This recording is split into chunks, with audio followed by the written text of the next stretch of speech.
We should go full length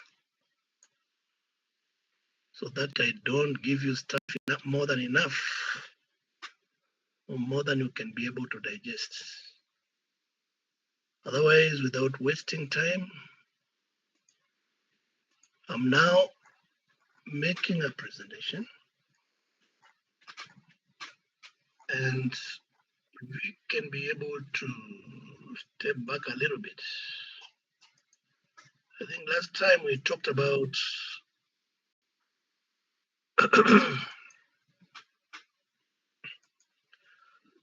last time we talked about the working of a centrifugal pump all the way to to a point of establishing what we call specific speed or unit weight. We can calculate or we can compute power, we can compute efficiency, we can also go for NPSH in terms of the atmospheric pressure or based on atmospheric pressure or attitude of a place, vapor pressure, suction head, that factor of safety, and so on and so forth. We have many things to think of, if not to put together.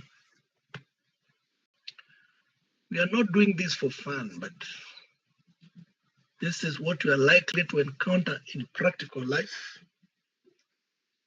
depending on where fate may place you. I don't know where fate will take you,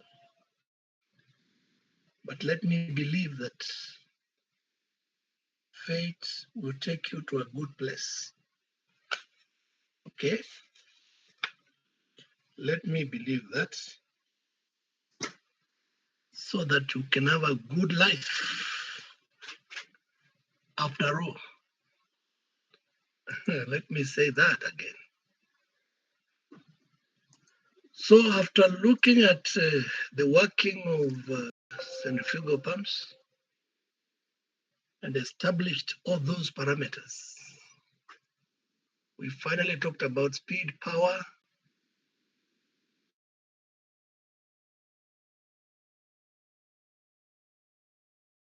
and I told you, if I can remember, that regardless of what you will ever do, make sure that the suction arrangements, you get them right. My friend, if you don't get them right, you'll be in for a lot of trouble. You'll have messed, and you'll have messed a lot of things. Okay? So that is something not to gamble with. Make sure that even in your own practice, if you're doing any pumping, make sure that you get suction right. Because if it is leaking, you will not raise any liquid. Or if it is faulty and you happen to raise the liquid, chances are that you are going to write the pump off through what we refer to as cavitation. And that is the last thing you should ever think of happening to your pump, regardless of where you are doing the pumping.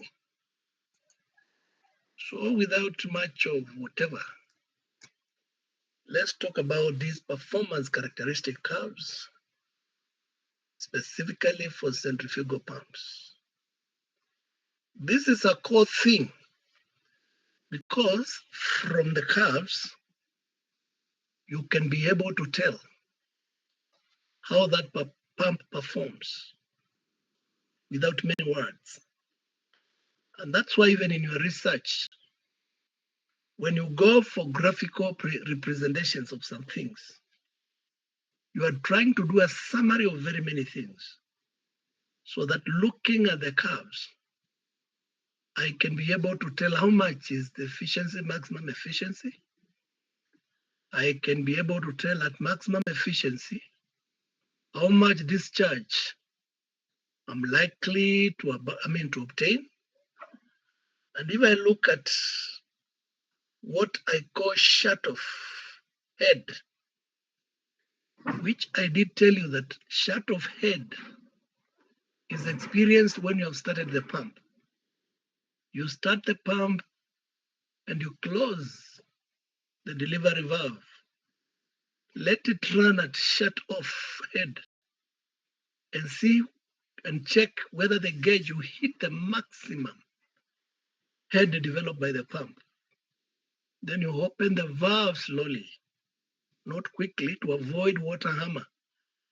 You open it slowly and you see the gauge adjust itself up to the point of operation of that specific pump. That is what we normally do. And that is what I'll expect you to do. So it's regarding what happens with the shut-off head, looking at the curve for power and discharge.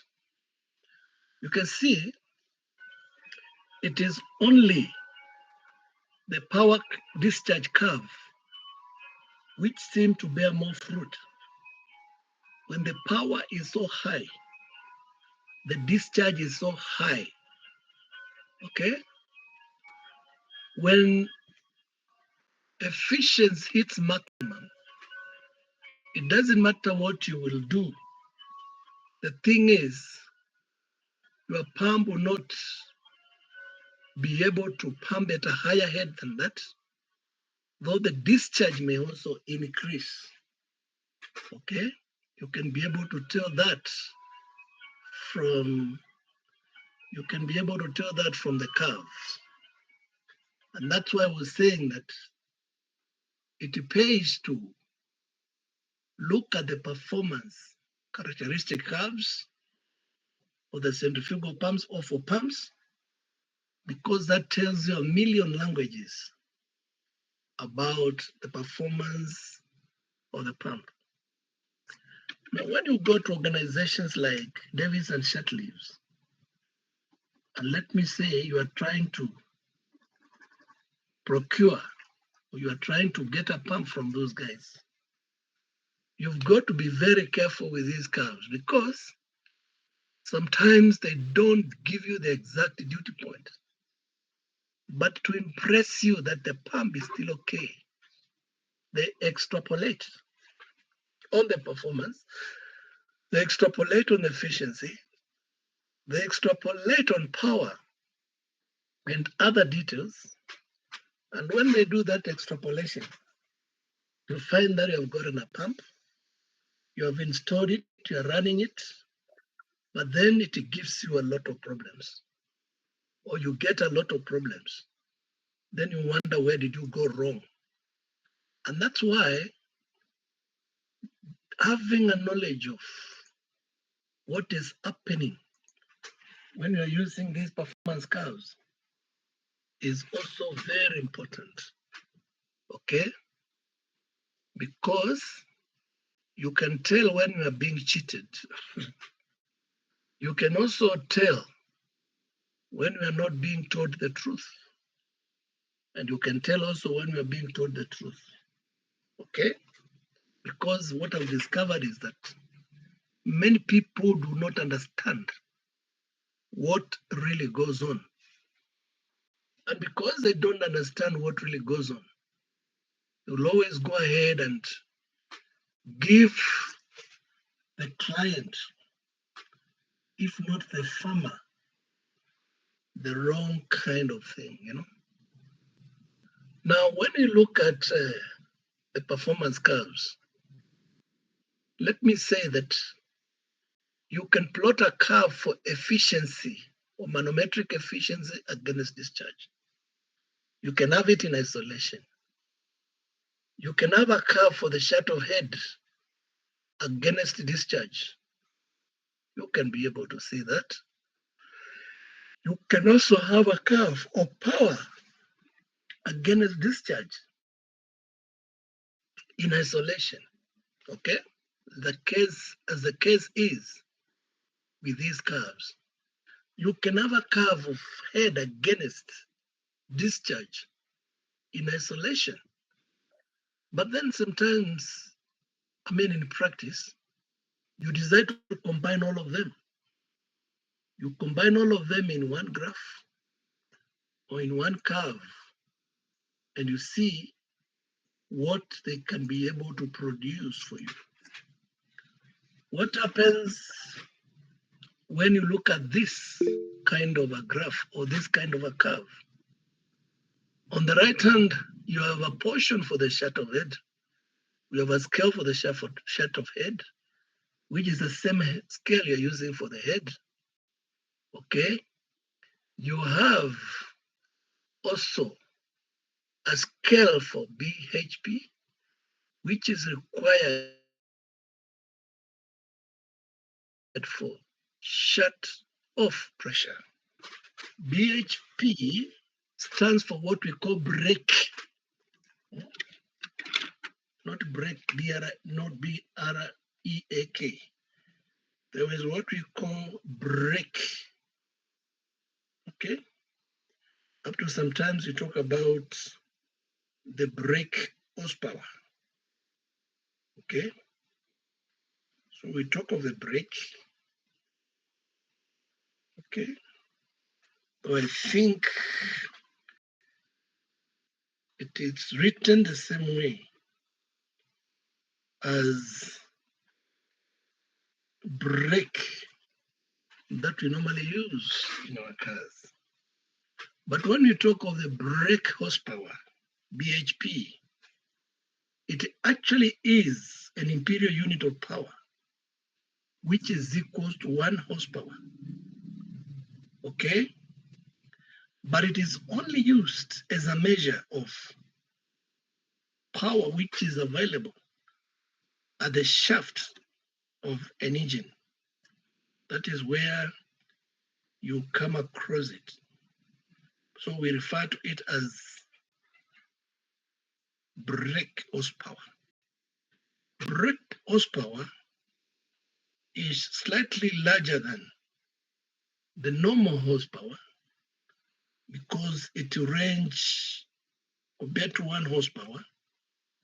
It will go up to slightly more than 1. But we can round off and say brake horsepower is equals to simply 1 horsepower. Yeah, that can happen. So if you look at this curve, what do you see? On the right hand, you have a scale for efficiency, or what we call efficiency scale. And you have a scale for what we call NPSH or NPSHR.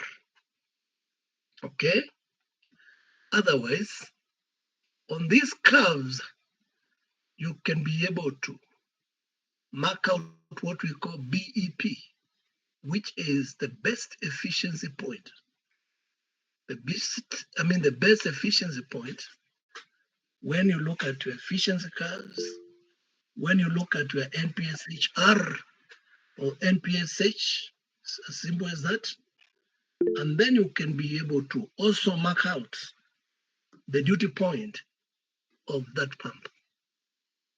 At the point of meeting, at the meeting point of those curves, how much shut of head, how much head can you be able to generate? At that point of meeting of those curves, how much is the power in horsepowers? How much is the efficiency? Okay? And these are things that you are likely to see in these curves without a lot of stories. Okay? You are likely to see a lot of information in this on the basis of performance curves. This is part of it. We can also have the characteristic curves of a pump in this kind of a format. Okay? You can have the shut of head. You can see the shut of head curve, which coincides with the HQ curve, or head discharge curve, or head versus capacity curve, or discharge rate curve. You can have that. You can have efficiency curve all the way from zero discharge to where it hits the maximum efficiency, eta max. I'm sure you can be able to see that. Excuse me, sir. You can't see your screen. Umeifanyia nini? Haiko visible, hatuwezi ona. Umekanyanga waya zangu wewe.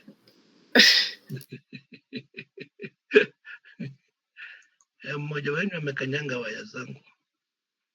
I know some of you can be mischievous. Can be mischievous. Thank you for that. Can you see them now? Unaweza kuona? Yes. Yeah. Good. I'm happy if you can be able to see that. Wacha niangalie nani amekanyanga hii. Kuna mmoja wenu amekanyanga, sijui ni nani. Ama amejificha. Okay, thank you for that then. So I was saying that the characteristic curves will tell you everything as far as the performance of the pump is concerned. And that's why when you lump them in one graph, you can have head against Q, HQ curve. You can have eta against Q curve. Okay. You can have power input curve. You can also have power output curve, and so on and so forth. All these ones you can put them together. And it looks good because at maximum efficiency, you run down to the HQ curve. It will tell you the amount of head you are able to run the pump at. It will also tell you the amount of discharge that you experience at maximum efficiency. It will also tell you the amount of power input at that point. It will also tell you the amount of power output at that point. And that is the beauty of these curves, if you can be able to develop them. And that's why I was telling you that someone can explain anything using a million words, but a graph will tell everything, okay? And that's why even when you are doing your research, I know one day you'll be doing a project. If you can present or make a presentation using graphs, these ones will tell everything because you can understand the trend, what we call the trend. What is the trend of a certain event? How is the trend? Or how is the performance? You see? And if you can get all of that, someone will say this is a good thing, if it is true. And someone will say this is a bad thing. And that's why when you have those guys put in their tenders, during evaluation of tender, or during tender evaluation, you look at the way they have marked these performance curves or characteristic curves. That is where you catch them. You can tell whether the company is using a quack as an engineer or the company is using an expert, depending on the kind of information they are going to put on these curves. Because you tell them clearly, please indicate the NPSH and the duty point of that pump. If the duty point of that pump is at maximum efficiency, you'll be able to know the amount of air it is pumping against. You'll be able to know the power input, power output. You'll be able to know the discharge rate and any other detail that you're looking for. Because below that, you can also have the NPSH curve. You can also tell the amount of NPSH. Out of the amount of NPSH, depending on the attitude you give them, It will tell you whether on installation of that pump, it will experience or it will have a problem of cavitation. Because I told you, cavitation takes place and you write off pumps. Not only even pumps. Cavitation takes place and you write off turbines. I remember some time when Kenya was rationing power. I went to Canberra and I found those giant machines having been cavitated. Actually, they had even removed some of them so that they could fill in what was eaten on the veins using or welding to fill in with stainless steel. That is an awkward thing to do, but what choice did they have? Because the next choice was run that thing at a low efficiency, there's no power production, and once you run it on that, you'll have all the problems. Otherwise, you go buy another one and they're very expensive because they cost millions of shillings. Okay, so you try to avoid all those problems by making sure that someone gives you what you are looking for, okay, and it gives you the correct machine. Then after that, they give you what we call warranties. Some will give you a warranty for 1 year, others will give you a warranty for 2 years. And if someone gives you a warranty for 2 years when they come and maintain and do everything, then you'll be very happy. Even now, even then, when we are doing all this, you find that someone will give you a quotation and tell you that I'm selling this machine at so much. They should give you the validity period. That price is valid for how many days? In most tenders, those who are kind enough will give you 90 days. Those who are not kind, they are crooks, they'll give you 60 days. Those who are bad enough, they'll give you 30 days. They'll tell you this price is subject to only 30 days. After 30 days, it is likely to go up, but they will not tell you to go down. They will not tell you to go down. Okay? So they have to give you the validity period. They mark every point that you are looking for so that you can satisfy yourself that you have actually bought the right machine. Okay? And this applies to both turbines and pumps. Remember, and maybe I'll mention that when time comes, in hydroelectric power stations, 80% of the works is civil. It's actually civil engineering. It's only 20% which is electrical, electronic, and mechanical.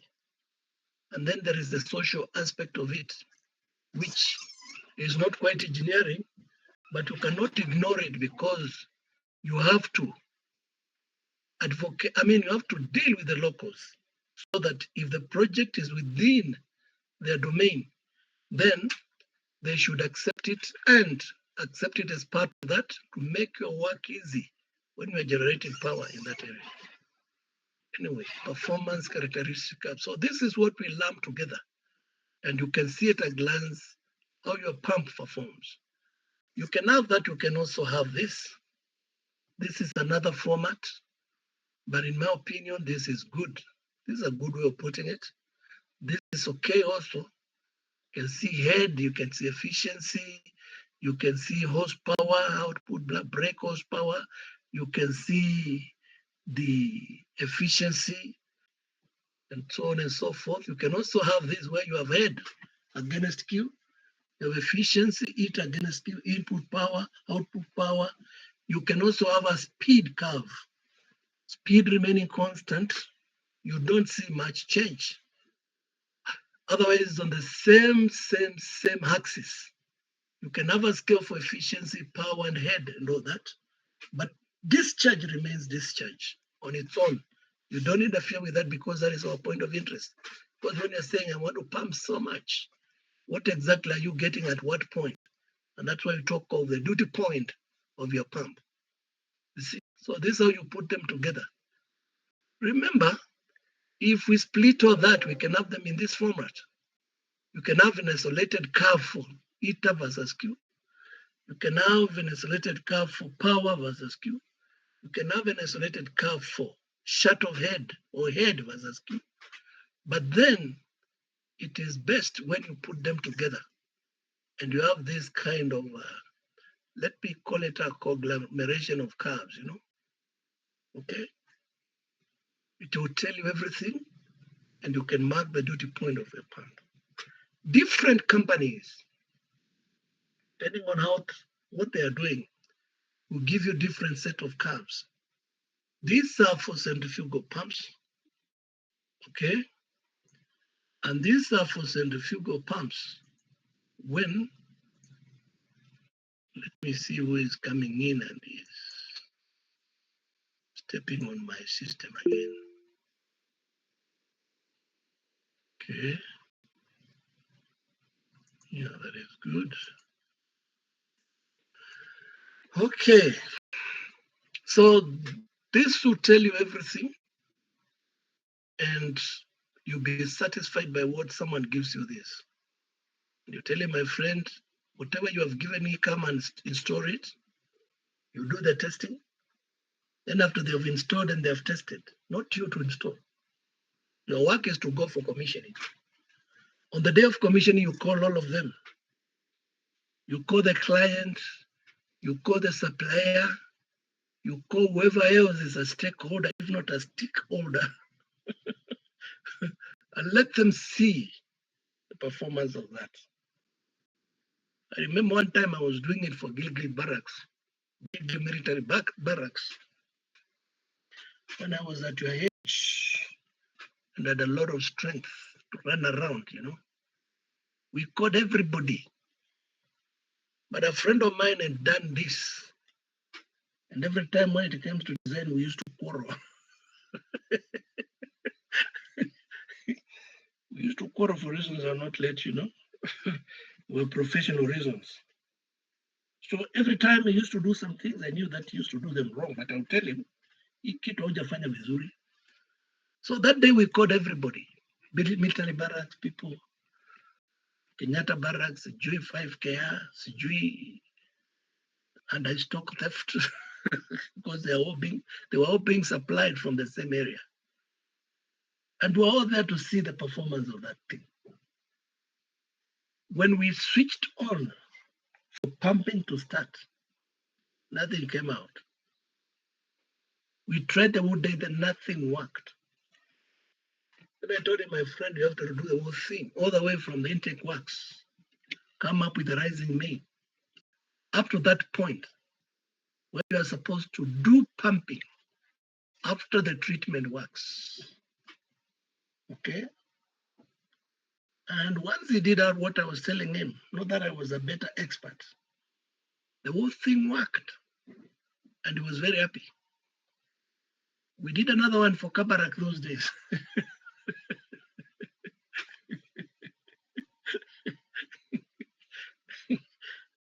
And one thing I knew is that he did not know how to do evaluation of tender. He didn't know how to do tender evaluation. So he came with a big file in my office. I told him, my friend, can you help me do this evaluation because I'm very busy? I knew he was not busy, but he didn't know how to do it. Then he went away for a couple of days.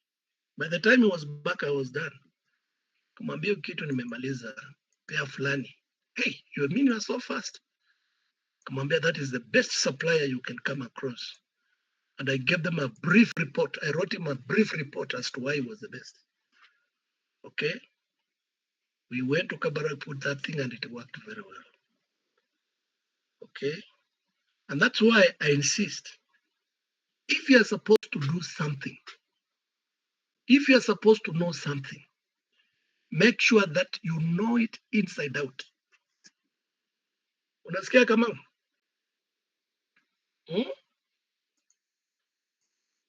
Wapi huyo kama nimemwona? Yeah, nasikia. Na Abdikadir Mohamed uko leo? Niko.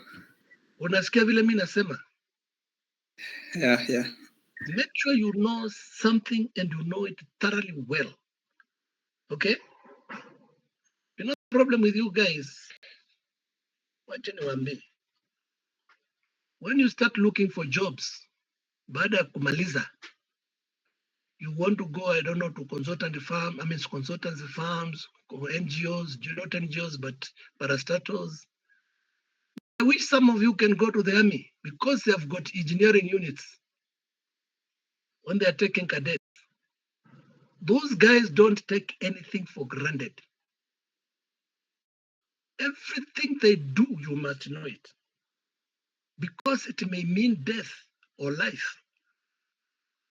Unasikia kuswai? Yes. Wacha kuwa mvulana mzini. I'm telling you, must know that thing and you know it thoroughly well. That is what those guys live for. Because anything you do which is not right, it can cost a lot of men or it can cost human life. And that is the beauty of military. If you go to America or United States, there is a United States Corps of Engineers with some of the best professors you can ever come across. I remember when I was doing research using one of the models, we were using a model developed by United States Corps of Engineers. And there was, and I hope it's still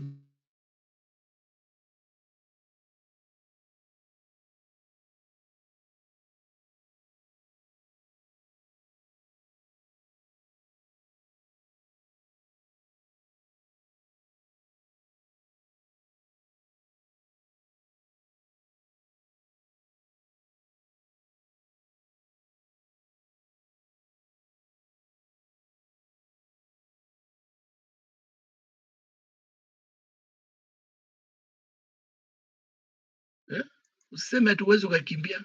Where are these girls? Brenda, unasikia? Brenda. Is Brenda in existence ama ameingia na akatoka? Eh? Where are these girls? Doreen, Misaro, unasikia? Doreen. Yes. Yeah, you can go to the army. They have they have engineering battalions, which have a lot of serious work. They have a lot of serious work. Yeah? And if the government of Kenya can actually utilize the engineers, the Army Corps of Engineers, they can achieve a lot of objectives. I know they worked on Uhuru Park during the times of Moi. That's why Uhuru Park is the way it is. I don't know who is working on it right now. Okay. Anyway, what I'm trying to stress is seriousness of what you are supposed to do and what you are supposed to know. Make sure whatever stuff you are doing or you are learning, make sure you know it inside out. Anyway, this is still another regiment of that. You can have HQ for the pump. There is also HQ for the pipe. Did you know that? HQ for the pump, HQ for the pipe. Because the piping system has got its own issues also. And you can develop a curve for HQ for the pipe. You can develop a curve for HQ for the pump. You can come up with a curve for NQ or eta Q for the pump. Okay? You can also develop a curve for what we call the systems characteristic. System characteristics curve is what you can see in this one as HF equals to KQ squared. But what is missing in that is it should be HF equals to Z plus KQ squared. What is missing in that is Z. Okay? But you still can be able to mark the duty point of the pump, maximum efficiency, so that you can be able to say, when I'm using this kind of a pipe, this is the amount of head I'm pumping against, and this is the efficiency. When I'm using that kind of a curve, this is the kind of efficiency, or this is the kind of speed that I'm likely to have. You can lump together many things on these curves, and the curve will tell you exactly what you are getting out of exactly what you are getting out of your machine without much hassle. Okay? And that's where the beauty of this lies. You may be given so many stories using 10 pages, fine. But give me these curves. They'll tell me everything in summary form. They'll tell me everything about the pump. Okay? If I go to Short Leaves, I know there are very big, huge booklets they give people. They gave me one. That is okay. They'll give me the big book at 500 pages. But show me the pump you're giving to me from the characteristic curves. That will tell me everything that you are talking about. And that will tell me exactly what I'll be able to get out of that machine. So this is how we go about this, to make sure that we can be able in a simplified and a clear way make a summary of the pump performance. Otherwise, not forgetting, these are the triangular diagrams for the inlet velocity and outlet velocity, depending on how the veins are actually curved. Okay? And still remember, out of that, we were able to explain what each and every term stands for in these inlet and outlet triangular diagrams. Okay? You see that? And we'll still come back to the same kind of formulas when you are doing the performance or you are looking at the working of the impellers or the pumps inside your impellers. Okay? I think we did this. A centrifugal pump running at 500 RPM. I think we did that, if I'm not wrong. Okay? And we have this form of triangular diagrams for the inlet and the outlet. You can see the shaving of the veins and the direction of rotation for this kind of veins in the impeller. You can see this format. You can also see this format. This one, you can see the arrow showing the direction of rotation. This one, you can see the arrow showing the direction of rotation, where you can see all the flow velocities, you can see the relative velocities, and everything else as far as our triangular diagram is concerned. But having understood all this, you still have to come back to this. This is the end of everything, where you actually give a summary of your pump performance, not the complicated mathematics you have with those triangular diagrams. I think we solved this one. We can also have this, you can see, still the same kind of characteristic curves. We have many versions of it. It all depends on the individual. Because if you tell Kamau and Omondi to draw theirs, they will always come up with a different format of this. But the question is, will they be making sense? Okay? Will they be making sense? That is the question.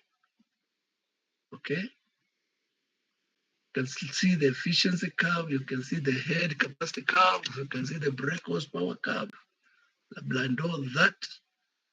You can put them together and you come up with beautiful things. But again, for you to be able to do this, you can also see in this graph the recommended operating range. What is the recommended operating range for this pump? This pump, you are being told, it can give you slightly over 600 cubic meters per day. Okay? over 600 cubic meters per day, between a range of 600 and close to 1200 cubic meters per day. Okay, if you look at that range, what can you see? It has a maximum pumping head of close to 12, okay? Close to 12, if not 11.75, okay? Or 11.75, or 11.5 meters. That is the head. And it can drop down if you continue pumping more. It can drop down to a head of 6 point something, 6.7 something or 6.6 something. Looking at the maximum efficiency, what can you be able to see? You can see the maximum efficiency of slightly over 70%. Excuse me, slightly over 70% because you put a rule on that and run across to the right. You can tell the efficiency, the maximum efficiency. Okay. You can also tell the power. Okay. You can tell the power. You can tell the efficiency. That is how many horsepowers. And that's why someone cleverly comes and tells you this is the correct or the recommended operating range for your pump. Okay. Which to me is quite okay if that is the correct operating range for that kind of a pump. That is what you'll be looking for. But pin him down to tell you exactly what you are giving me, where is it placed at? Some of them will not like that. You will become too clever. Whatever you are giving us as an organization, where are you placing it at? Okay?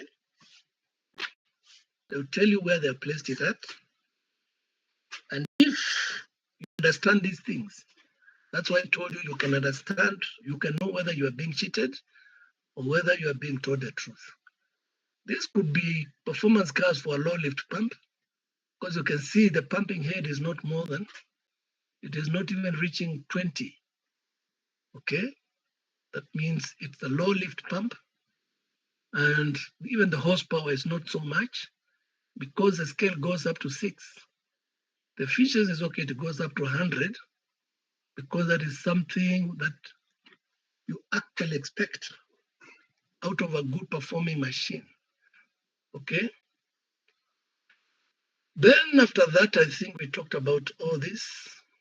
The pump specific speed, we made all the definitions for geometrically similar pumps, blah, blah, all that.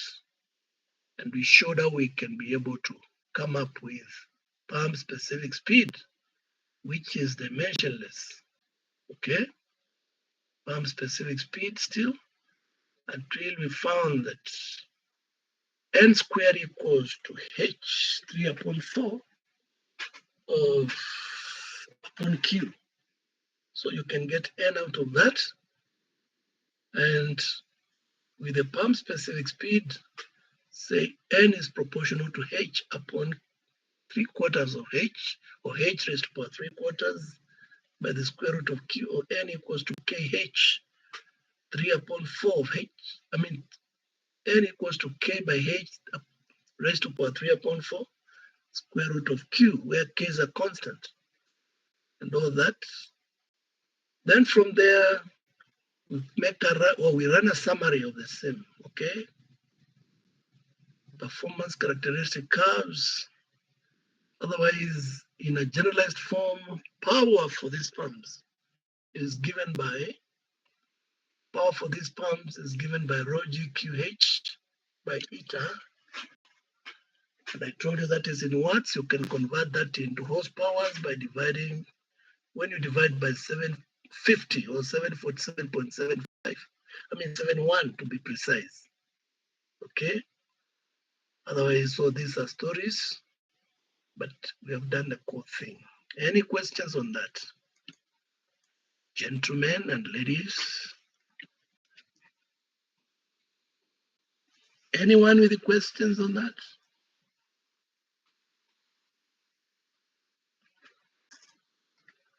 So if you have no questions on that, let me share these notes before I forget. Okay. Let me share with this gentleman here called Victor Desmond Tutu.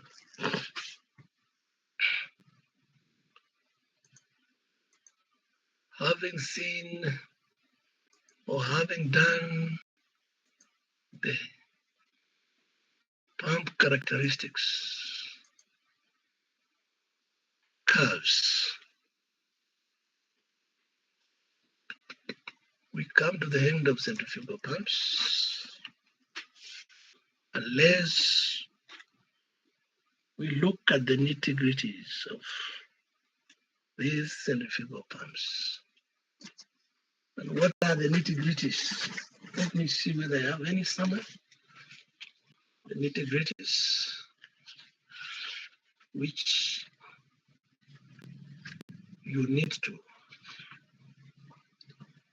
be exposed to. Let me send the notes first to Mr. Desmond Tutu, our good bishop.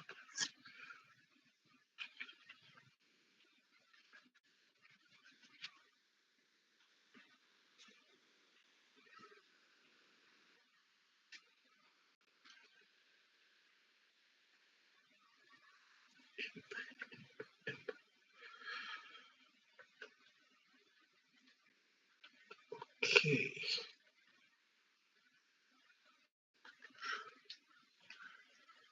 To Desmond Tutu.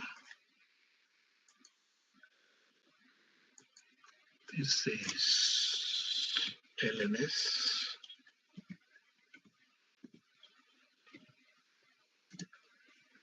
LNS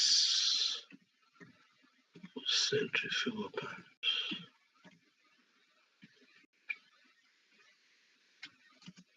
Pump curves.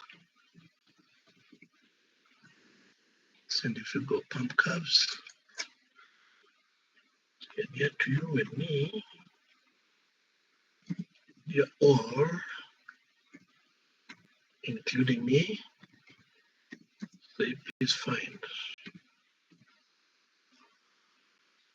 Okay, let me see what I'm calling that. Characteristic curves. Please find this attachment. Okay.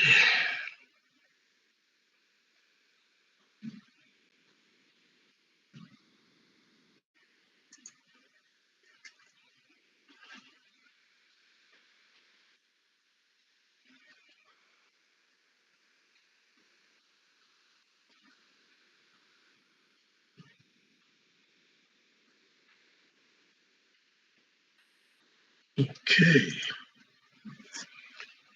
I've sent that to Desmond. Okay. Send that to Desmond Tutu.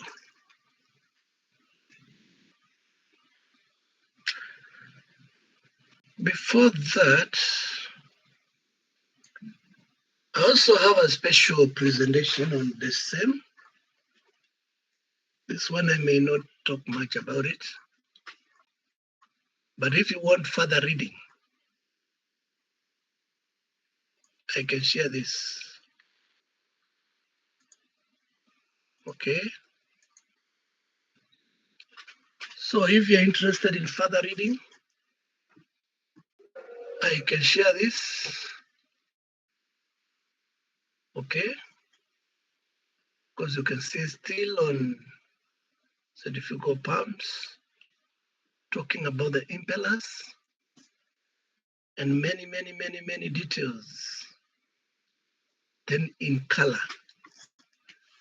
Then the arrangement in the impeller case, in the pump case, in the impeller, the eye of the impeller, they call it pump, suction, the wood valve and the strainer, delivery valve and delivery pipe and all that.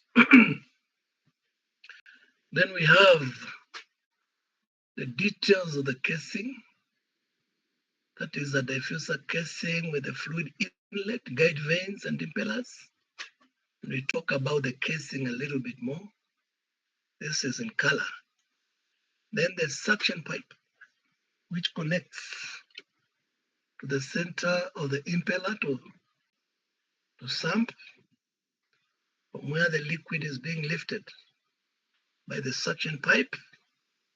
Then you have delivery pipe, which is connected to the outlet of the pump and delivers the liquid to the required height or to the desired height.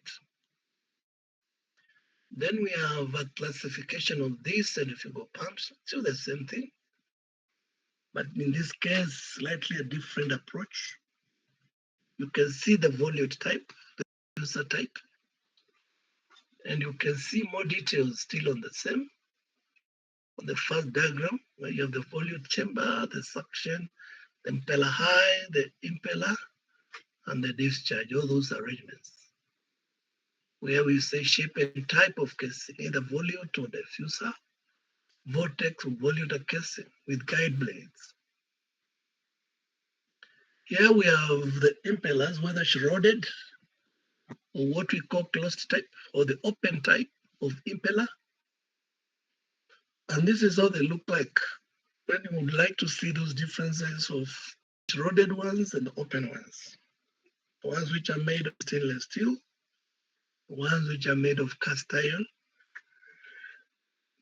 And I told you, nowadays they're making some which are made of, they're coming up with some which are made of plastic. But the problem is, we have areas like in Rift Valley where the waters are hot. The source of water is a hot one. It's a hot water thing, you know. How do you cope with the plastic ones? You have to go for special type of impellers, and you have to specify that in your tender documents so that whoever is supplying should know it is Kabarak or it is somewhere in the Rift Valley, and some of the details in the Rift Valley which is supposed to know, they should know. Because the Rift Valley can be very tricky. Okay? It can be tricky in the sense that even up to today, Nakuru is still very, very unstable. I was there not long ago and I was wondering how people have come up with those sorts of structures. Then they know very well that Nakuru is very unstable. I've never seen such an unstable town, geologic-wise. Okay? Those who come from Nakuru, those who go to Western, as you leave Nakuru town, there's a time the ground sank with a kiosk. When guys were taking tea in the morning, they took off and left everything there. They left the mandas and the tea. And it took the Minister of Works almost 3 to 4 weeks to fill in that hole. That is Nakuru. It is Nakuru if you go to the Menega area on the northern part. You come across what in geology you call faults and the cracks. You can see them clearly, very big faults on the ground. You talk to the locals, they tell them, you hear a farmer tell you, my cow entered into this and it disappeared forever. I never saw it again. Okay? So Nakuru is very interesting. So interesting in the sense that even when you are supplying these kind of machines to Nakuru, find out the quality of water. Is it hot? Is it cold? But give them the right thing, because you can mess them up if you give them the wrong impellers and the water happens to be hot, or it changes to be hot with time. You never know what volcanic activity may take place and change that. Okay? And that's why I say, for example, the Menengai is dormant, it is sleeping. One day it may wake up, though with a lot of drilling for geothermal energy. I don't know whether they have been able to relieve the area of pressure, or it is still confined below the earth crust. I don't know. Work done by the centrifugal pump, still on the same. You can see these kind of details. The VFs, the VRs, the betas, the alphas, and all that, so on and so forth. Inlet diagram, triangular diagram, outlet, triangular diagrams. They use all those details. Okay, D1 diameter, okay, of the impeller. Don't worry about the typos, but look at the stuff. Okay, angular velocity 2 pi n by 60 radians per second or revolutions per second. All this, still talking about the same thing. And then I have an example of centrifugal pump to discharge 0.18 cubic meters per second at a speed of 1450 RPM against a height of 25 meters. The impeller diameter is 250. Its width at the outlet is 50 millimeters and manometric efficiency 75. Determine the vane angle at outer peripheral of the impeller. Then you have question 2, still on the same. And then still the same question, head of centrifugal pump expressed in the following ways. You can express the head as a static head, manometric or total gross efficient effective head. Static is the sum of suction head and delivery. That is what you call static. Manometric head, the head against which the centrifugal pump should be able to work. Okay. The next question also, another question. There are several of them. Total gross effective head, which is equal to the static head plus all head losses occurring in flow before, through, and after the impeller. Losses and efficiencies of centrifugal pumps. Okay, you have what we call hydraulic losses, mechanical losses. That's why we talk of hydraulic efficiency, mechanical efficiency, hydraulic, and heater mechanical. All these you take them into consideration. Effects of variation of liquid flow rate on the head. Okay, manometric efficiency, eta mano, and the volumetric efficiency, eta V. There are all sorts of efficiencies. Okay, then you have mechanical efficiency, eta mech, and overall efficiency, eta not overall efficiency. You can see how you can get overall efficiency. And then looking at the minimum speed for starting a centrifugal pump, still also have these kind of details. All that, pump efficiencies. And another example still. Okay, all these examples, design considerations of centrifugal pumps. I talked about the speed ratio, flow ratio. All this come across it. Then specific speed, which we did address, where Q equals to pi D1, B1, VF1 equals to pi D2, B2, VF2, blah, blah, all that kind of thing. You have done mention that. And then you talk of the specific speed equals to speed square root of Q by manometric head H raised to power 3 upon 4. Okay. Amount boiler feed pump is required to pump. An example for you. Okay, maximum suction, lift or suction height. You consider your centrifugal pump with a lifting liquid from a sump. And you can see the arrangement on how that is happening and the equations which are linking that kind of an exercise. Okay. Suction lifts, NPSH. That is the difference between the net inlet head and the head corresponding to the vapor pressure of the liquid. And that's why I told you, NPSH is very important. Can also be defined as the net head in meters of liquid that is required to make the liquid flow through the suction from the sump to the impeller. This NPSH is equal to the absolute pressure at inlet of pump minus vapor pressure head plus velocity head at inlet of the pump. That way you should be able to get to NPSH. In other words, NPSH is P atmospheric upon rho G minus in brackets velocity, or rather minus Vs squared, that is on the suction side, divided by 2G plus Hs on the suction side, and HFS minus Vp for the vapor pressure upon rho G plus Vs squared upon 2G. Sometimes you find elements like also. But I told you, in pumping, you don't ignore anything because it is what you ignore that will make sure that you don't get to a liquid. Okay? It is what you ignore which will make sure that you don't get to a liquid to where you want it. And that's why you pitting it against atmospheric pressure, NPSH is equals to atmospheric pressure HATM minus HS, HFS minus HV. Okay? The only thing they have not put in this is HLS. There is losses in the suction. So take that into consideration. Okay, so that you can be able to get your NPSH, net positive suction head. All these additional notes. Then cavitation in centrifugal pump. When does it begin to appear? When the pressure at the suction falls below the vapor pressure of the liquid. Okay?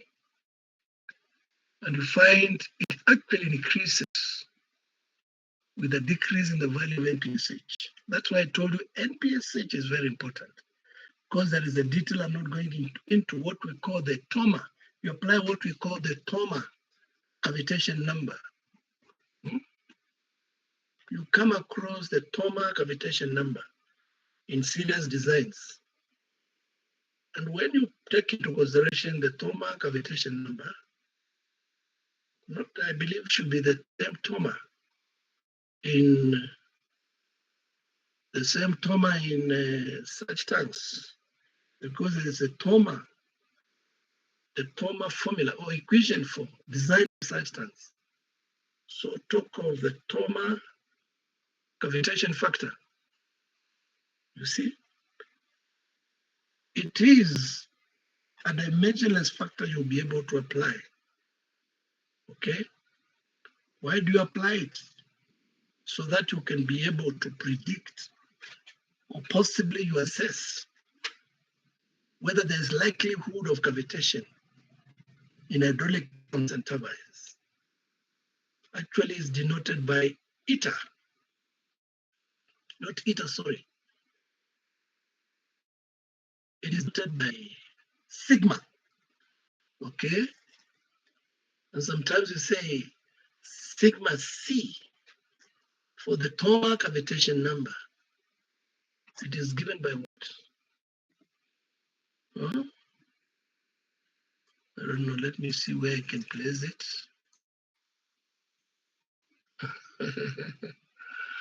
Oh, let me minimize this. There's a gentleman called Dietrich Thoma. Say Thoma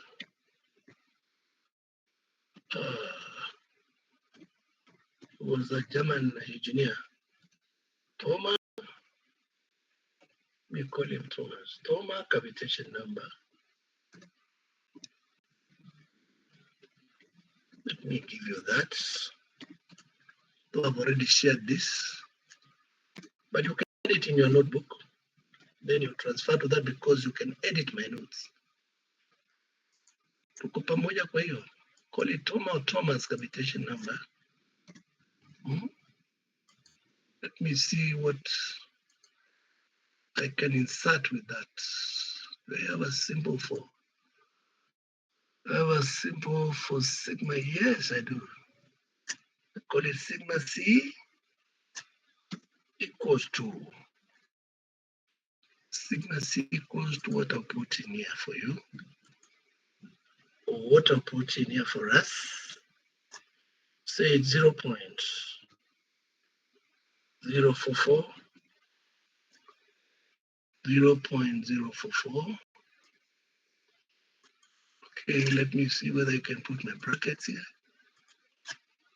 0.044. Let me minimize this. Should not deny me what I want to give you guys. I want you to be the best there can ever be. If you're the worst there can never be, then I don't want to see you. Let's get Desmond. Desmond. Desmond. Yes, I'm here. If you're not going to be the best you can ever be, I don't want to see you again.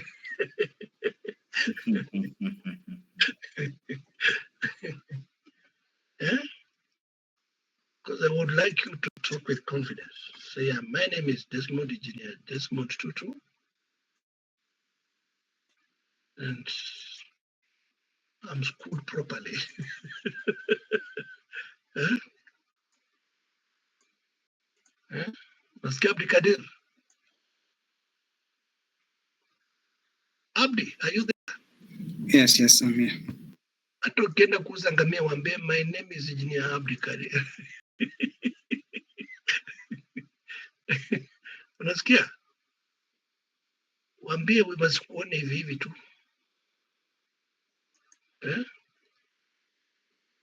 Lakini usiwaambie sana kwa sababu they tell you wewe ni engineer lakini huna pesa.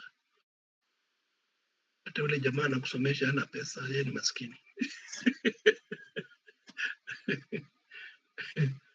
Tell you the guy is very poor. I don't know why people use that term, as poor as a church mouse.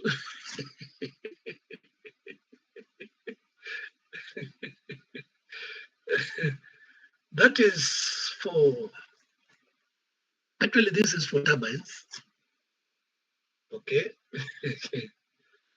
There's a Toma cavitation number for turbines, denoted by that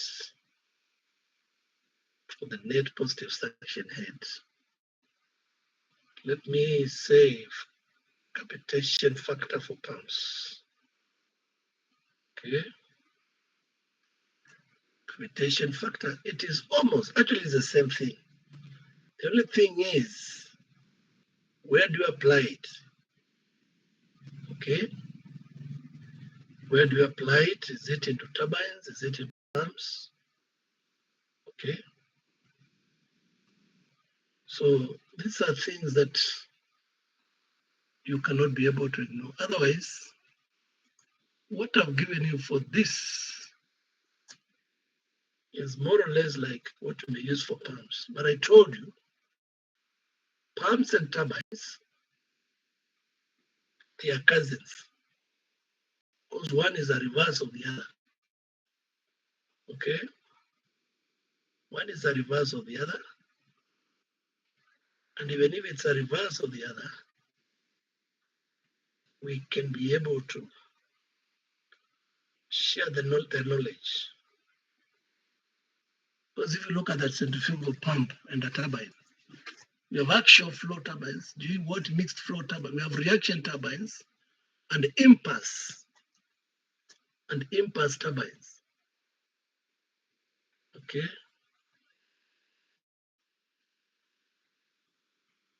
Oh, you are saying the notes are not yet received. Don't worry, they'll come.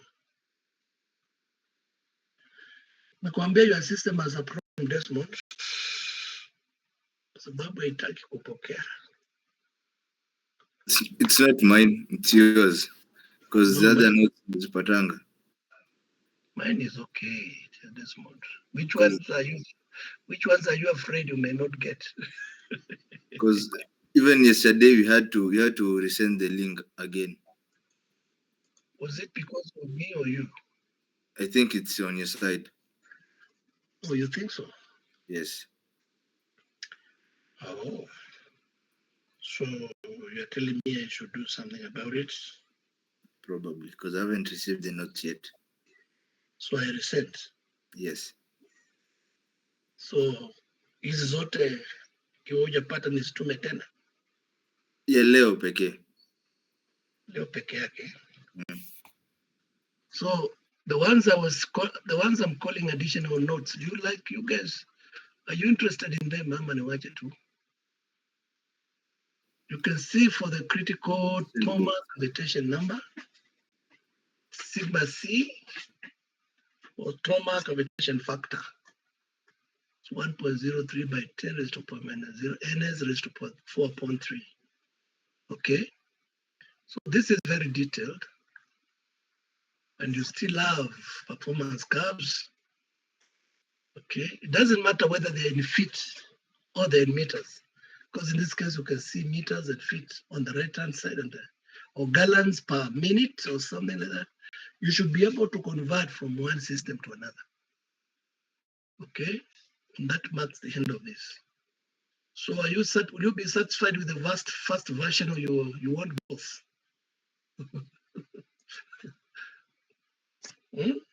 Desmond, you want both, or you want one version? Both. Najua mtaka kukosa.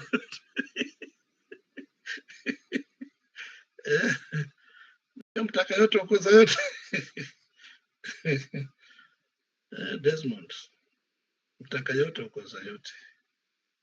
Okay, let me see whether I can forward to you both. But you promise me you'll be the best I can never come across. So that when I meet with the Davis and Shetlips guys, I'll tell them, gentlemen, I have a group of guys you can use very well. Or Rift Valley Machinery Services. Tell them you have a group of guys who can use very well.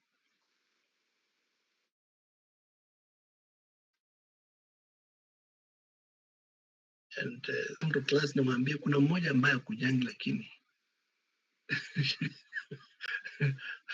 sitawaambia ni nani. Okay, let me see whether I can resend them again. Let me resend them again to Mr. Desmond. Okay. Mr. Desmond. Let me say LNS for you. Characteristic curves. Characteristic curves. Not characteristic, character. Character, not character, character. Characteristic. Good. Characteristic curves. Say, dear Desmond now, and company, associates, please find. Excuse me, sir. Yes. I know why. That's the wrong email. The 97 comes before the art. Oh, that's why. Who gave it to me? No, the one I've given to you has the 97 before the art.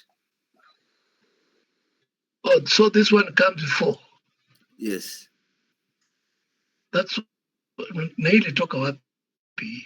You know, but yes, you But that is what you have been using. No. You know, kama vile wanasiasa wanasema.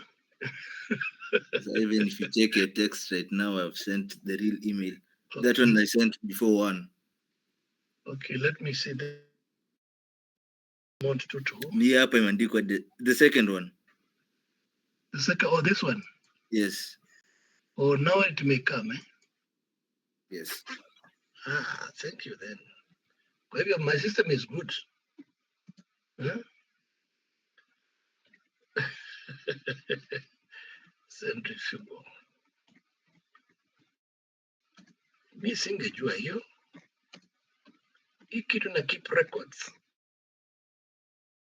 Centrifugal pump curves. But anyway, that is a good thing because I could have continued using it and we keep on quarreling over nothing. We should quarrel over something real. Quarrels are good sometimes because you sort out problems. Or not, we call them active disagreements. They are good because, because you solve problems. Hmm? Please find the attachments.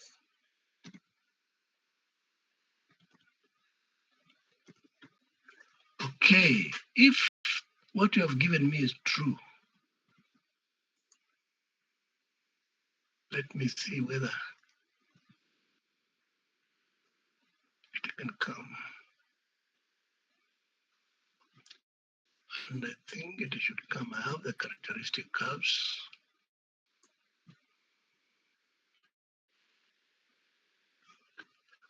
Mhm. Now, this. I hope this is the right thing I'm doing.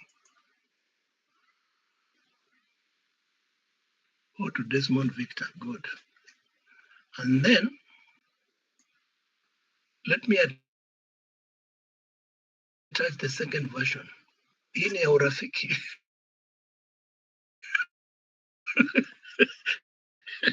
you're not supposed to I've given you enough, but to consolidate you,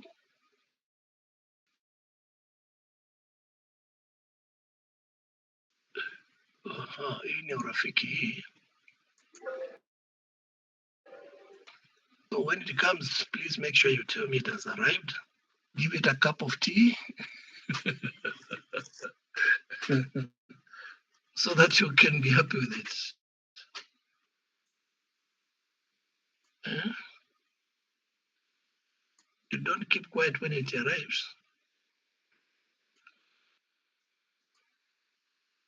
Okay. Imekuja? Received. Good, good, good. I'll see how to remove that email address ambayo iko at 97 so that I remain with 97 at Gmail. I hope I'll not confuse that again. Otherwise, this is quite practical. This, lakini mtaongezea kwa besides, lakini mtaongezea kwa nini? Hii mtaongezea kwa notes. You write it down, you can edit the notes and unaongezea. In the design manual, you have a design manual. Hmm? In the design manual, not manual. I'll write it properly. For the design, in the design manual, power is given by what I'll give you here now. I've already sent you these notes, but make a point of writing that down if you wish to. You may find it useful. I don't know at what stage.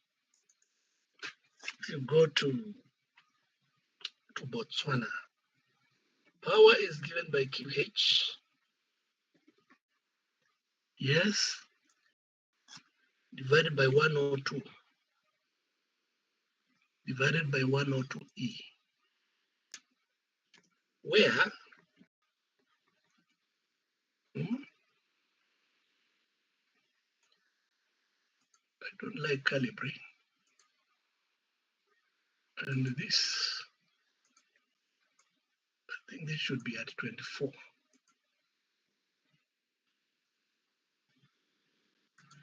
Where H is head in meters,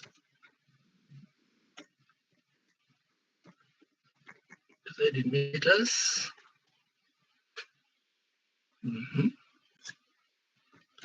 E is efficiency,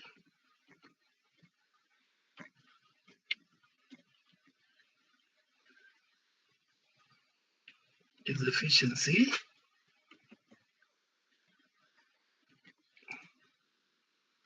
And Q is in liters per second.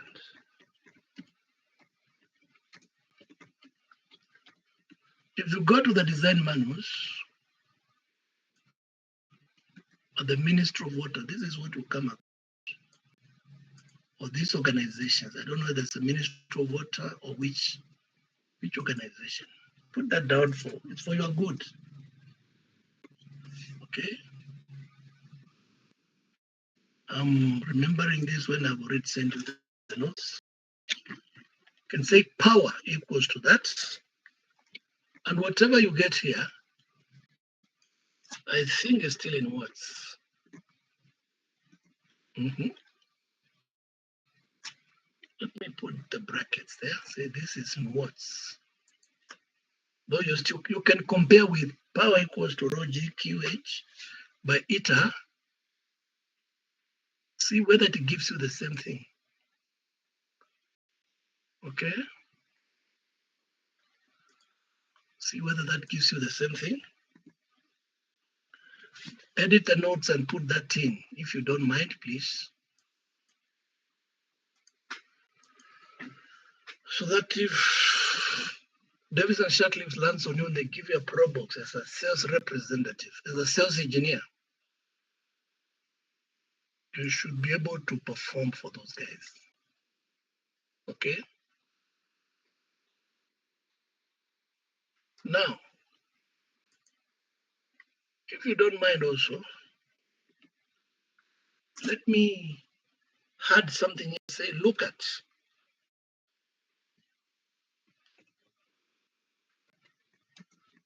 what we call special effect pumps.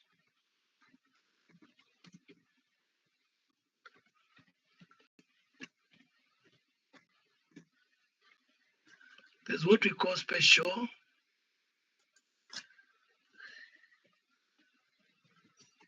effect pumps. Is that too small? It should be 24 for me.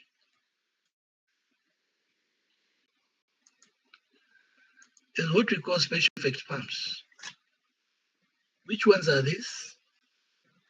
Like we have the jet pumps, airlift pumps,